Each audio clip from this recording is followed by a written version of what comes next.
Last night, my wife of 7 years had a relaxing evening after dinner while she watched her shows in the den.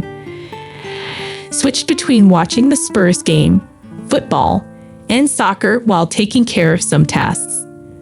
Around midnight, I found her passed out on the couch after consuming 2 bottles of wine.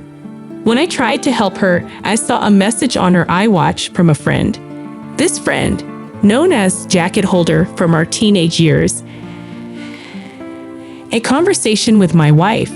While there was a lot of flirting, it didn't clearly indicate cheating. However, last night, she got drunk and openly asked him for closeness, expressing long-standing desires. Shocked, I couldn't find more messages on her watch, and I don't know her phone passcode. I put her to bed and sat in the kitchen in disbelief until I fell asleep. Waking up for work at 5:30, I couldn't bring myself to go. Instead, I took a walk along a disused railway line near our home, feeling furious. Now, I sit under a railway bridge, unsure of what to do. I don't want to talk to her or even look at her. The love I had for her seems to have vanished, and the revelation of her deceit has left me feeling betrayed and disgusted.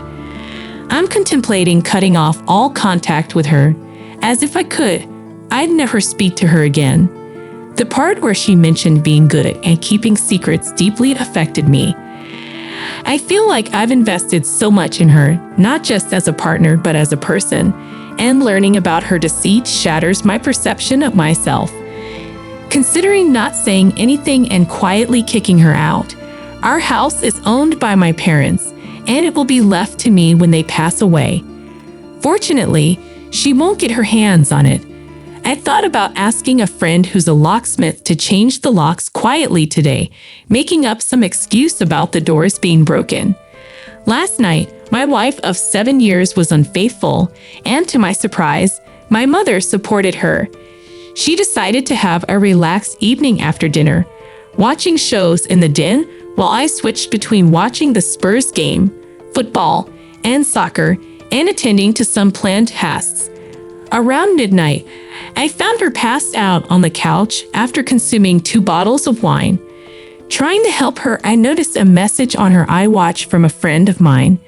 Though not a close friend, we had played sports together for years, known each other since our teenage years, and nicknamed him Jacket Holder.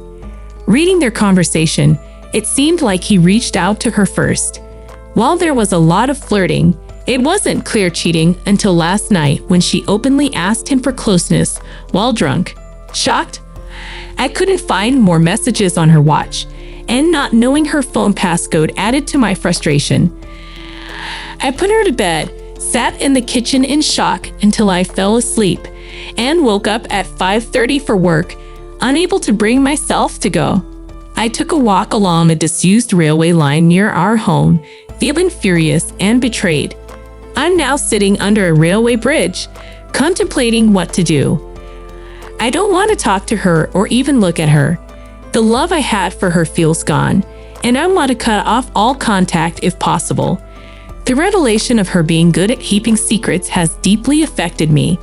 Considering not saying anything, I'm thinking of quietly kicking her out. Fortunately, our house is owned by my parents, and it will be left to me when they pass away. I'm even thinking of asking a friend who's a locksmith to change the locks quietly, making up some excuse about the doors being broken.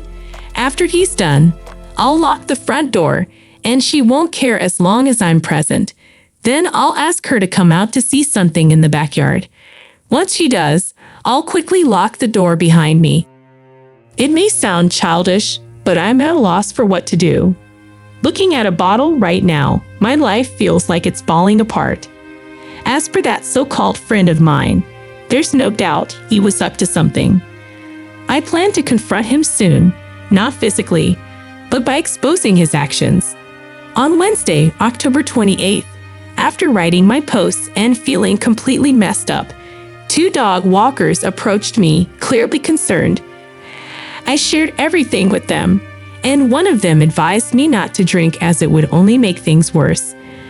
I'm grateful for that advice as I was on a destructive path. I threw the vodka away, reached out to a friend, and he offered to let me stay at his place to calm down. He was at work but told me where the spare key was. We live in a small town of around 15,000 people, and he wasn't far away. When I got to his place, I sat on his couch.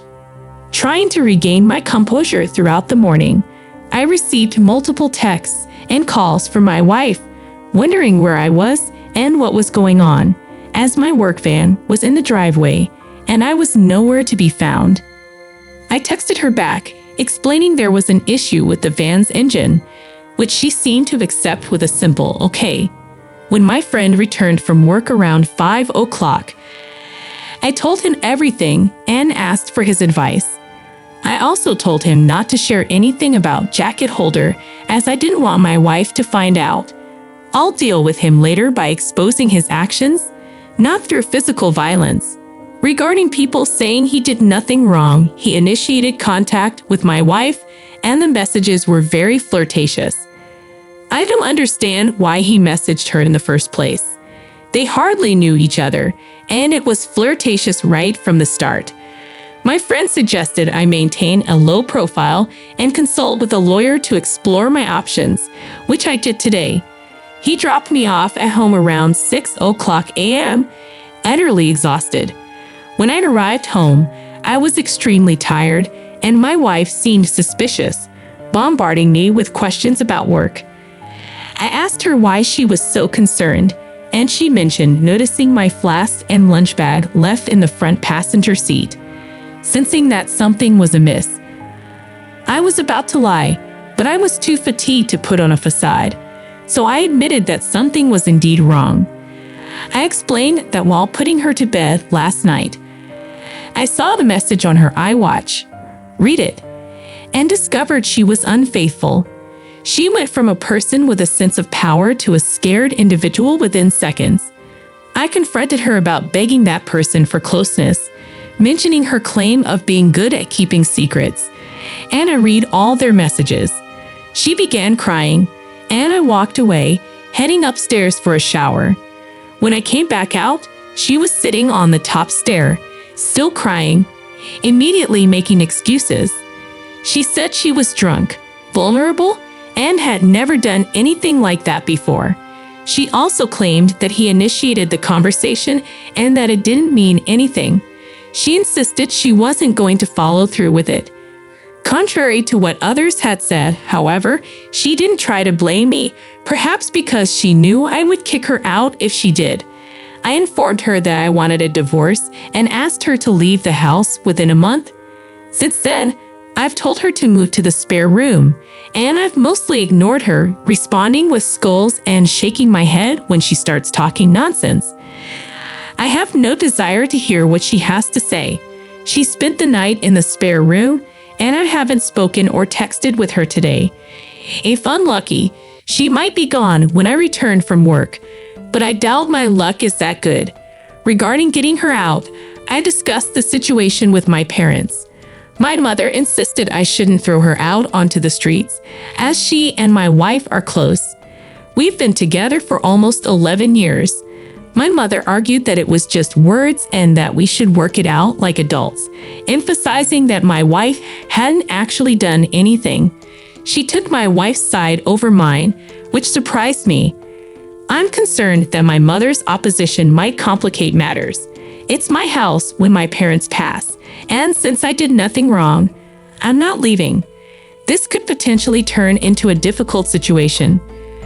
I've scheduled an appointment with a divorce lawyer for next week to discuss my options. Until then, I plan to continue ignoring my soon-to-be ex-wife. I doubt she'll admit anything further, and now I'll never know if she was an excellent liar or just talking to gain his support for an affair. I apologize for the delay in the update. I had the chance to write it now as I'm finishing work. Back to the grind, I suppose. Monday, November 16th. It has been 20 days since I discovered my wife's attempt to cheat on me with my friend, and